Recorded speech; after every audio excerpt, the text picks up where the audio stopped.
பண்டைய காலத்தில் ஒரு இளைய முனிவர் பரம்பொருளின் ஒளியை தேடி பல ஆண்டுகள் கற்பனை தவத்தில் ஈடுபட்டார். ஒருநாள் மலைகளின் நடுவில் ஒரு ஒளிரும் குகையை கண்டார். அந்த குகைக்குள் சென்றபோது சிவபெருமான் நீல நிற தீக்காகங்கள் சூழ உட்கார்ந்து தவமிருந்தார். முனிவர் அழுதார். சிவனே, உலகம் இருளில் தொலைந்துவிட்டது. உங்கள் ஒளியே வழிகாட்ட வேண்டும்.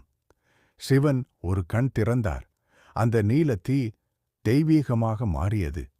உண்மையான ஒளி வெளியிலில்லை, உன் உள்ளத்தில்தான் இருக்கிறது. அதை உணர். உலகம் அதை பின்பற்றும். அன்று முதல் முனிவர் அந்த கருணை ஒளியுடன் தாழ்வாக உலகத்தில் வாழ்ந்தார். நெறி. உண்மையான தெய்வீக ஒளி நம் உள்ளத்தில் உள்ளது. அதை உணர்ந்தால் வாழ்க்கையே பிரகாசமாகும்.